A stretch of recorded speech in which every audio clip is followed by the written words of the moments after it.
On October 13th, I'll be moderating a debate between congressional candidates in the 4th District. Those candidates are Jim Himes and Jamie Stevenson. It's my job in the debate to ask challenging questions, to help voters know where the candidates stand on the issues, and if necessary, keep things civil. This is Disrupted. I'm Kalila Brown-Dean. A formal debate stage with agreed upon format and rules is nothing like the conversations that we have with our family around the dinner table. A 2020 survey from the Pew Center found that in this time of extreme political division, almost 80% of Americans have just a few or no friends with opposing political views. Today's show is all about how we communicate across the political divide. Later in the show, I'll talk to Mónica Guzmán. She's author of a new book, I Never Thought of It That Way: How to Have Fearlessly Curious Conversations in Dangerously Divided Times. She's still struggling with how to talk to her conservative parents about January 6th, but she knows that she needs to. First, we wanted to better understand a controversy right here in Connecticut in the town of Southington. It all stems from a vocabulary sheet that was handed out by a high school English teacher. It included words like transgender, cisgender, and white privilege. That memo angered some parents and residents, like Southington's Mary Barbagallo. We should be taught math and English and social studies unless we are in a life events program that, children can enroll into.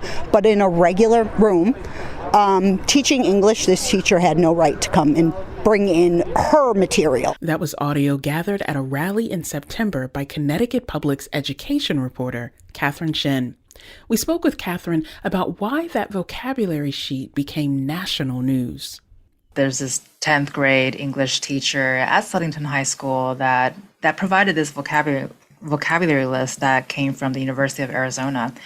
And what she was trying to do was, it's an English class. So there's a lot of language evolving as she's teaching these courses. And basically from the review, it sounds like she was trying to use this vocabulary list as a way to build common ground and build a framework for the students to learn the definitions of these vocabularies, because from her experience, it sounds like she's heard students misusing the terms.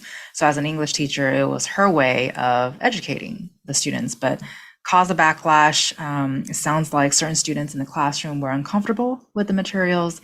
They took it to their parents, and somebody took it to social media, and that's sort of where the story exploded. What's been the response from the district and the superintendent in this case?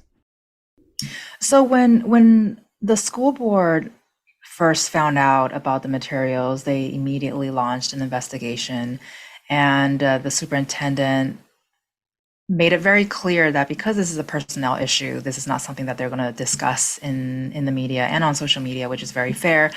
And so after they reviewed the materials and did a comprehensive review of the teacher, it sounds like, what I just said earlier, this is something really common for the teacher. She teaches very complex issues. But from the investigation, the superintendent, Stephen Manesey, made it very clear that there was no intent from the teacher to sort of influence the students or to slant their perceptions. It's really her way of educating the students of what these vocabulary words mean as a part of the class. And also, she was trying to create a space for discussion, as you would in an English classroom, and a safe space for the students to have these discussions. And so that's sort of the basic idea of what happened. And the superintendent also mentioned that the teacher realizes that the list may not be a neutral space. It may be controversial. And so there's recognition of that. I said at the beginning that this has gotten national attention, and part of that is this ongoing concern that some parents have about critical race theory and what's being taught to students, and educators being concerned that their attempts to include students, be inclusive, and expose their understanding of these complex topics is being a part of this other sort of story. How has this particular incident been drawn into that national debate about things like critical race theory? So I think, especially the superintendent's probably shaking his head right now. He made it very, very clear when he made the report that the handout given to the students had nothing to do with critical race theory. And I think as a part of our story, we had defined that from the NAACP Legal Defense Fund that it defines critical race theory as an academic framework that examines the impact of systemic racism on American society. And that basically translates to it's something that's studied in a higher institution like colleges or universities, grad school, research. So as a part of the review, the superintendent made it very clear that this is not something that's being taught in schools because it's not appropriate, especially with the age and grade level. And the handout has nothing to do with critical race theory or CRT. And he did mention that he felt like this was brought out because it's the latest buzzword, right? A lot of people are putting several topics under this one umbrella. And so that was his understanding of what was happening. And in this case specifically, there is a group of Connecticut families and residents called Families for Freedom that basically labeled the situation as CRT related. And they took it upon themselves to go on these rallies, and which is what happened at Southington High School. So that's sort of part of the narrative of what's been happening, and Southington happened to just have this landed on their laps, basically. You've mentioned a review of the superintendent saying we're reviewing this teacher, reviewing the content. You've mentioned some of the parent and community-led rallies. What's the current status of this situation and the investigation? So it sounds like the investigation was concluded and the superintendent made a couple of recommendations. And the first one relates to giving more professional development to teachers and staff who may be teaching these more complex and more controversial issues, which I think we will be seeing, as the years go along, and to make sure that the curriculum is aligned with their policies. And the second recommendation he made was to have the high school English department and social studies department collaborate more, since they have a lot of topics that intersect. And the third recommendation he made was to make sure that whenever there's a question, if something may or may not be appropriate, to bring it out and have a discussion with colleagues or with departments, just to make sure that everything is aligned, was the basic idea. And I think his sort of unofficial fourth is to say that the district and himself supports this teacher and supports all district teachers, and just sort of emphasizes that, look, this is something that should have been done internally, but because it was on social media, it's caused a lot of stress for the school, for the staff, for teachers and students. So they would very much like to avoid something like this happening again. This question of whether and how to talk about issues of race and gender has also come up in the race for governor here in Connecticut. The Republican challenger, Bob Stefanowski, has said, quote, "We need to keep kitchen table issues to the kitchen table." From your reporting, Catherine, and your vantage point, is this an issue that is resonating with voters here in Connecticut? So I think that's a really interesting question because, and it's a terrible answer, right? But it really depends on who you talk to. And I've spoken to a lot of political scientists over the last couple months in election stories and education stories, and there seems to be a collective agreement that yes, this is a concern for pockets of communities in Connecticut. But whether or not Connecticut voters in general will bite onto this, we will find out in November. And one of the analysts mentioned that this is really coming out because it's sort of the latest sign of like divisive cultural battles over race, like you mentioned, religion, gender, and sexuality, and school boards and schools sort of became battlegrounds because people want to fight about it. And so we'll see what happens in the next couple of weeks, but this is certainly a topic that will not be going away anytime soon. Even the framing of this as an issue of parents' choice is something that connects into the long-standing usage of the phrase parents' choice that actually has nothing to do with these kinds of debates about curricula and content and who gets to decide what's happening. While we have you here, I want to ask you, are there other issues surrounding education that you're seeing as top of mind for voters and perhaps for candidates? Well, I think the first thing that pops into my mind is banning books in school libraries. And the same analyst that I spoke to reference to the larger context of what's happening across the nation. And it includes parents getting involved with wanting to ban school library books. I mean, we've seen, again, what I mentioned earlier, pockets of Connecticut communities that are getting involved in that. We have politicians and parents who want certain books banned from school libraries, and school board officials questioning what's being taught in classrooms.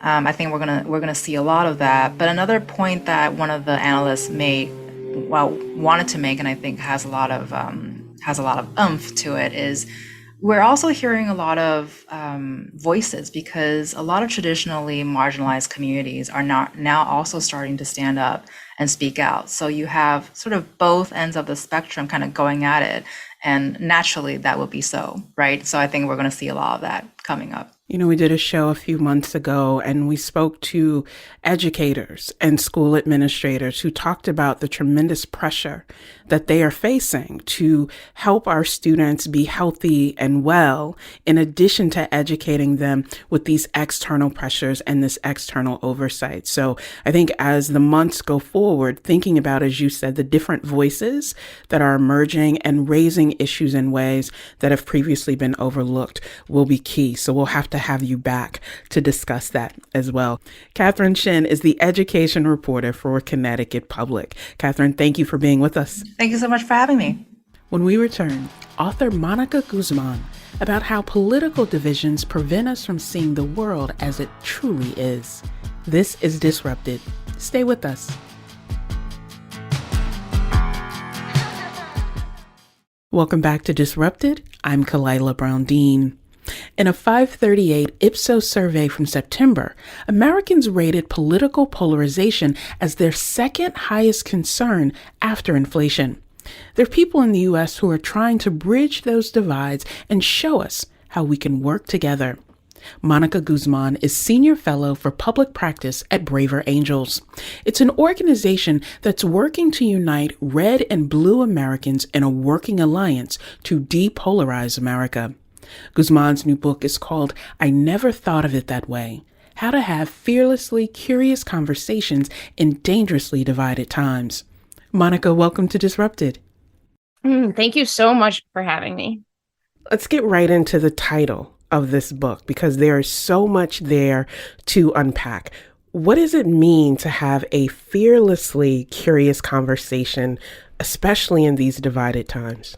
What it means is that we're having a conversation that's really driven by curiosity, and we're using that mental superpower that we are all equipped with, this capacity to be curious, the craving for knowledge, the desire to fill a gap between what is known and what is not known. And we're going to put that in the driver's seat. Now, it's fearless out of necessity, because one of the big villains of curiosity is fear. You can't wonder about something you think is out to get you. One of the things that we hear all the time is this fear or concern that people have about, quote unquote, cancel culture or being canceled. And I think that often can be the antithesis to having curiosity or being willing to engage in the conversation. What is it about this moment or this context that you think it is dangerously divided here in the United States?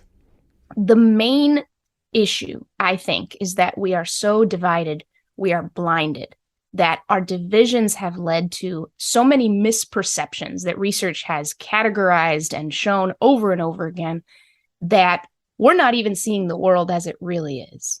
We're kind of wandering through a lot of projections, and those projections make people who disagree with us on some issues seem a lot worse than they really are. So it's dangerous, because when we are threatened, we act out. We'll do anything. We get desperate.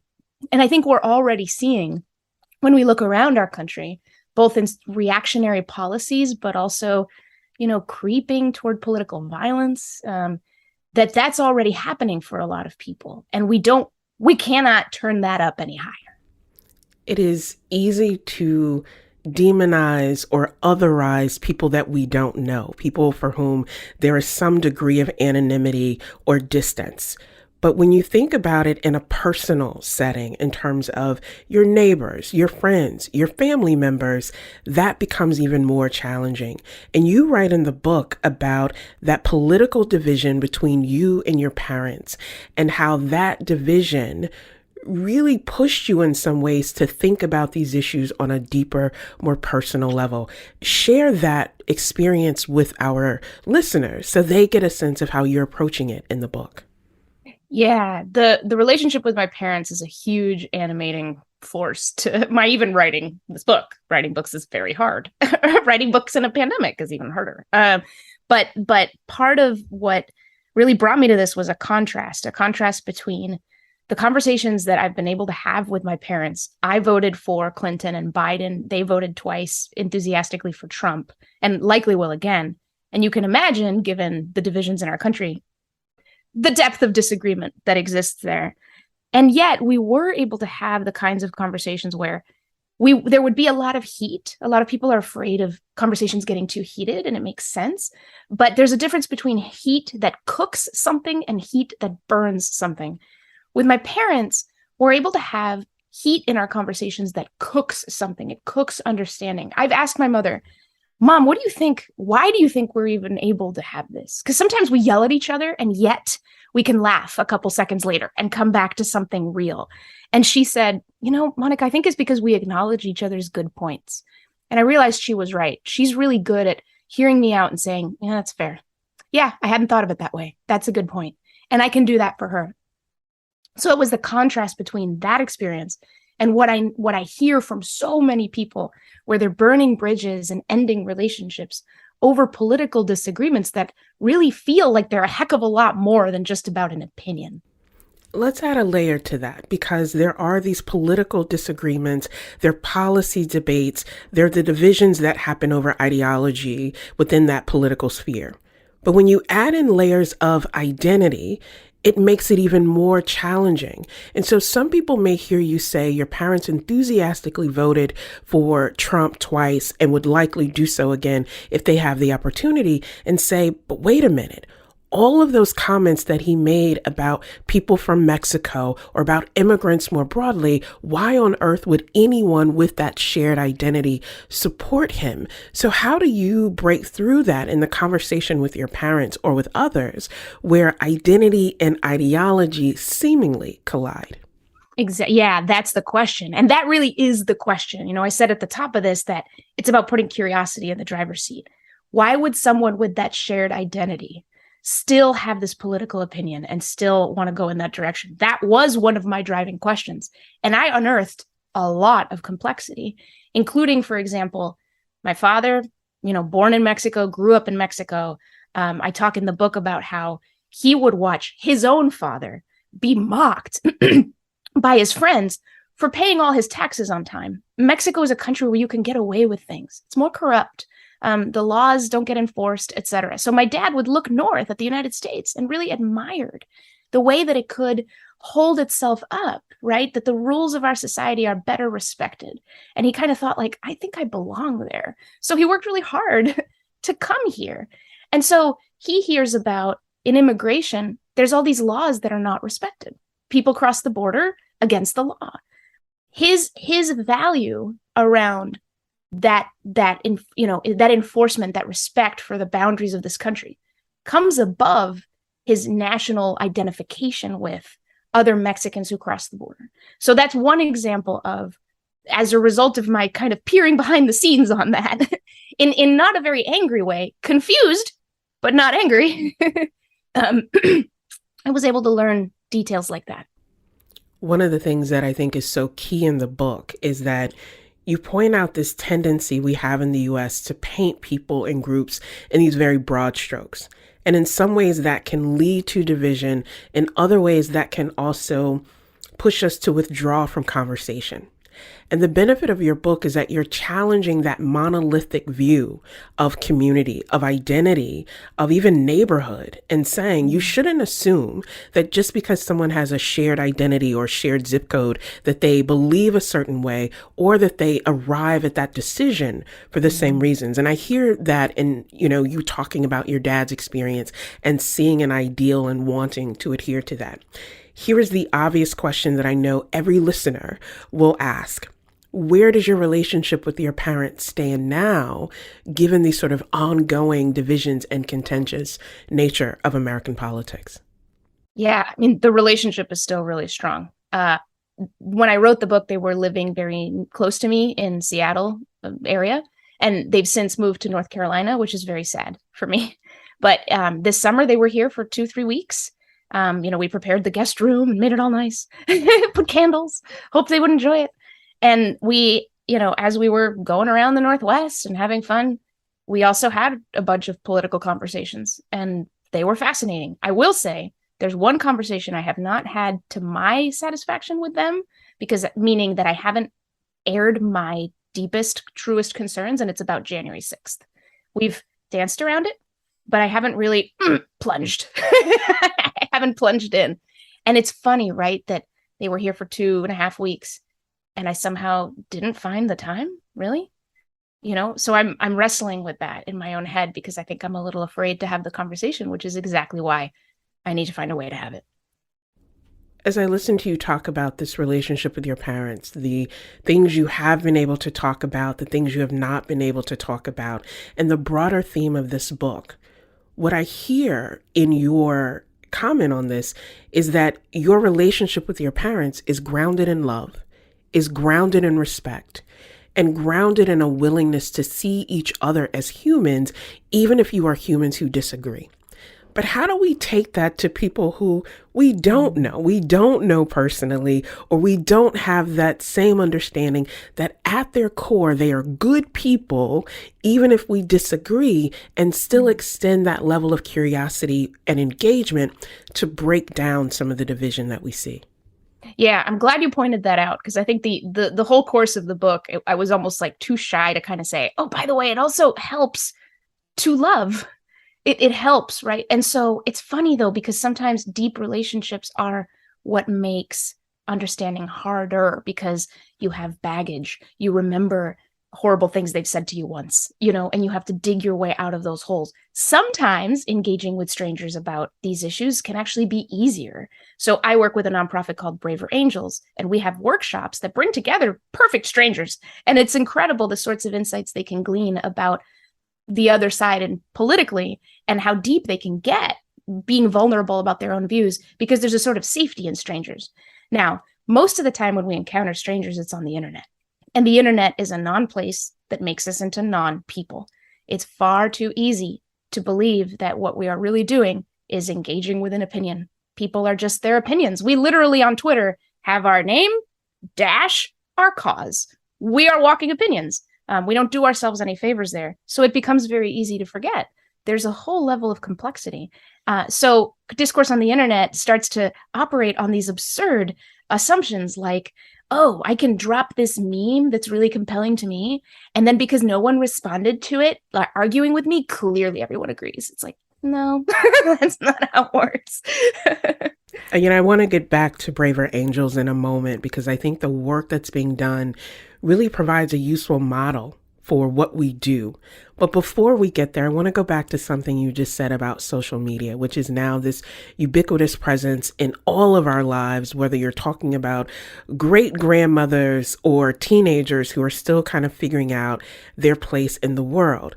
Social media that was supposed to bring us together, Monica, I often feel has created social distancing and division in a way, whether it is anonymous bots who target people on Twitter or the Facebook conversations, as you said, that are just a meme and create these echo chambers. How do you think that social media, given all of the challenges, how could social media actually be used for good to bring people together to engage in the ways that you see as being necessary? Yeah, I mean, it's true what people say, that it's ultimately how you use the tool. I will say that media, right? Different media and different platforms have their own constraints, and we are too often not even aware of those constraints. Social media like thoroughly restricts the full human toolbox of communication, which is a beautiful thing. You don't get your body in the game. You don't get your gestures and your tone, and all those things are pretty tough. But at the same time, social media does give us this miracle of being able to access all kinds of different people and different perspectives at any time. So I think it's about how we approach it. When you approach social media from a place of, and you ask yourself the question, what concerns are being expressed? What is the deep down, honest worries, hopes, fears that are animating what I'm seeing? And so when you approach different perspectives on the internet, like sometimes what I do, and I recommend this to anyone who says, okay, I can bridge a divide, but I'm really not ready to have a live conversation with someone. It's too risky. Then I say, okay, look for a headline somewhere that someone tweeted or Facebooked or Instagrammed or whatever, and click on it and ask yourself, okay, this is a different perspective. I don't agree with it. I know it's popularly held. What is the concern behind what's being said? Can I look behind, the anger or whatever it is? What's the strongest argument on this other side? And you're already flexing that muscle. You're an author, but at your core, you are a storyteller. And a storyteller who has used the power of story to promote this human connection, to encourage people to see the humanity in others and be able to engage in that goodwill. How do you think that genre, that approach of storytelling informs this book and what you want readers to take away from the book? Yeah, I remember debating with myself and some others about how much of my personal stories to share in the book. And some people, really told me, I feel like you shouldn't do that, lean on everything else, try to find someone else who says stuff. But there was so much, there were so many sort of concepts that I just felt like if I share the story, I think it'll really hit home. And so then I also had folks saying, yeah, you've got to do that. So I ended up really leaning on story. The thing to take away is, next time you're in a conversation, any conversation, notice what happens when you switch modes from arguing syllogisms or logic, rational stuff, to somebody going, it's like that time a few years ago when I was in this bar, and they start telling a story. And notice what happens. If it was a tense conversation, everyone relaxes. Your brain goes from thing versus thing, and like that little crunchy kind of way that you think about stuff, into a place of imagining. You start to visualize this person's story. Oh, they walked to a bar, they saw this person, you start to picture it. And so the magic of storytelling is relatability. You don't have to explain why you connect with someone's story. It just happens. One of the biggest tips I give in the book is just that. Make yourselves storytellers as you're trying to explain. Like the story I told earlier here about my dad, right? Watching his father's friends mock him for not paying his taxes on time. I can see it in my head. I wasn't there. But when he told me, it made sense. Like a lot of things made so much sense. So when you ask people from their stories rather than their opinions, you're asking them to give you a tour rather than putting them on trial. And it's a completely different tone. You can bond a little bit in that moment, in that conversation, and it'll help you reach harder topics. That's Mónica Guzmán, author of I Never Thought of It That Way, How to Have Fearlessly Curious Conversations in Dangerously Divided Times. Coming up, we'll return to the question of what can be said in the classroom from different perspectives. This is Disrupted. Stay with us.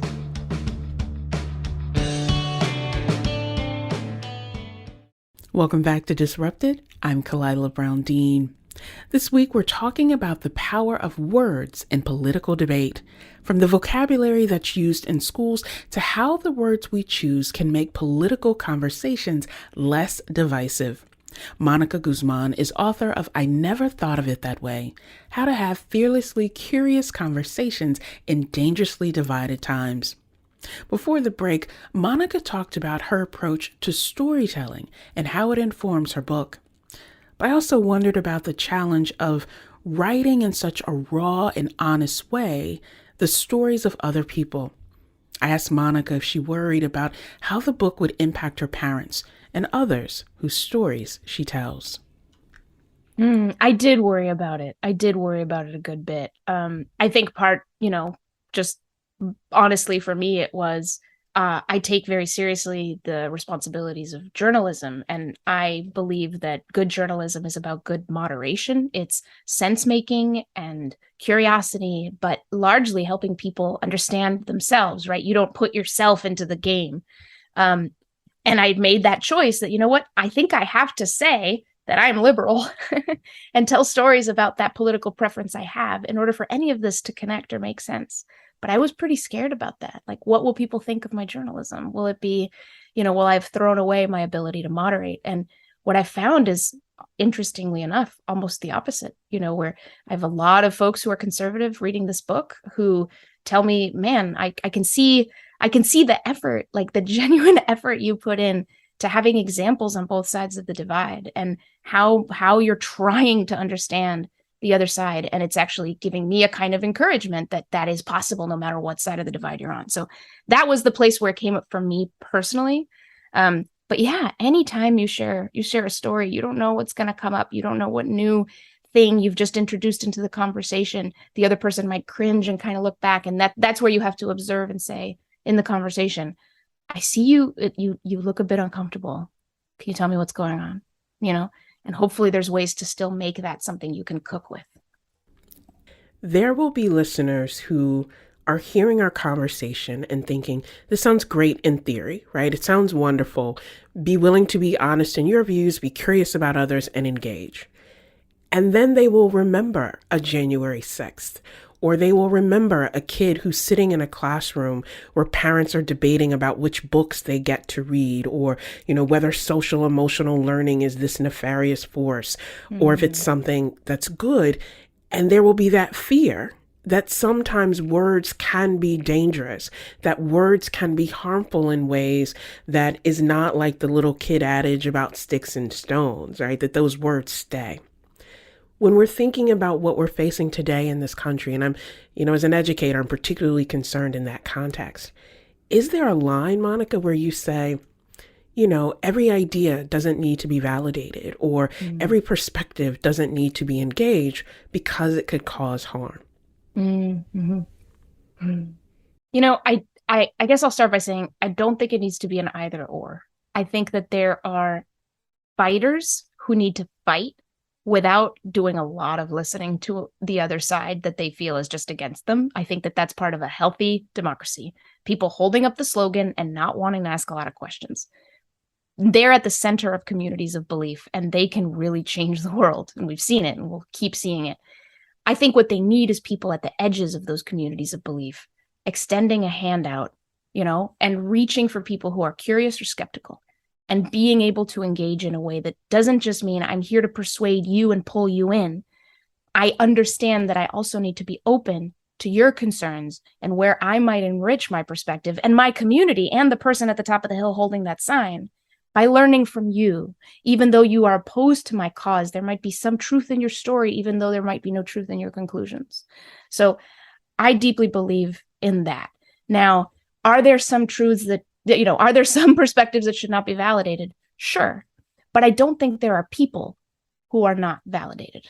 That's the difference. So there are people who hold terrible perspectives who are still valid people. And I think we can approach them that way. I'm not validating an idea by talking to you and getting curious about you. But I am understanding that you are a valid person, and that one way or another, we have to contend with each other because we share this space. And that I think you probably want a good society. You have a very different idea of what that means. But that's the way I think that we can maybe start to let go of this idea that, empathy is endorsement. Empathy is not endorsement. You have stepped into spaces for conversation that some people simply wouldn't go, that some people would say, yes, I may be engaging based on these good principles and good intentions, but maybe that space is set up to be adversarial or to be used to promote a particular view. And I'm thinking here, you were on with Glenn Beck, and there were some people who would say, look, I identify as a liberal. There's no way I would do that. And others who would say, oh, yes, I will go so that I can tell him exactly what I think and why he's wrong. But your approach was very different. How do you enter those spaces remain true to your core views while understanding that the context may be different from what people are willing to do. Yeah, I like that highlight you gave of being true to your core views. I think that there's this idea that when we enter spaces that may be, created by the other side, like the Glenn Beck podcast, that we'll necessarily have to let go of our views and our convictions. And I just don't think that's true. What I do think is true is that to be able to engage with someone on the other side, you can't come in with nothing but speaking only in frameworks and languages of your side. You do have to let go of some of that so that you can open yourself up to what is the language and the frameworks of that side. The conversation with Glenn Beck was not about the content of politics for the most part. It was about something he and I tend to actually agree with, which is that the way we talk about politics is broken. It was refreshing and delightful. And, as a liberal, I was entering that space pretty scared, but I wasn't scared so much of him as I was of, I'm entering a space that I associate with a lot of division, a lot of polarization, that this is part of what's pushing people, so what can I do coming into the space? And I was thinking of Glenn, but I was also thinking of all of his listeners and how his listeners, some of them might feel that, man, the whole world is at war. And I just need to, there's nothing I can learn from the other side. So I knew that I was going in representing the monster on the other side for a lot of them. You are one person. You're one amazing person, one very bright light in our conversation and in our democracy. But you are committed to creating a broader experience for people to engage. And one of the ways that you're doing that is through your work with Braver Angels. Talk to our listeners about that organization, its mission, and how you see it addressing some of the problems that you highlight in your book. Yeah, so Braver Angels' mission is form a working alliance between red and blue Americans, conservative and liberal leaning Americans, and everyone in between, to depolarize America and strengthen our democratic republic. Sounds impossible. The reason that I got involved was I thought that an organization like this really was impossible. And then I ran into them and I said, oh my gosh, it exists and they're doing it. So we have something like 80 local chapters in cities and towns across the country. At every level of leadership, there has to be half conservative and half liberal leadership. So already right there, it's the thing that's not supposed to be possible happening. And this is grassroots. These are people, just ordinary people who have had enough one way or another. They've marched toward this mission for that reason. We offer something like 50 programs and workshops, everything from depolarizing within to families divided by politics, that show all these skills and help you reframe. For example, Families Divided by Politics teaches that around the Thanksgiving table or in these interactions, we play these roles within our families: the sniper, the gladiator, the defender, the gang member. And so how can you play a different role? And how do you respond when someone is sniping? How do you respond when someone's just defending? What do you do? So yeah, each of these workshops teaches these things. So, and then our signature event is Braver Angels Debates, which are extraordinary.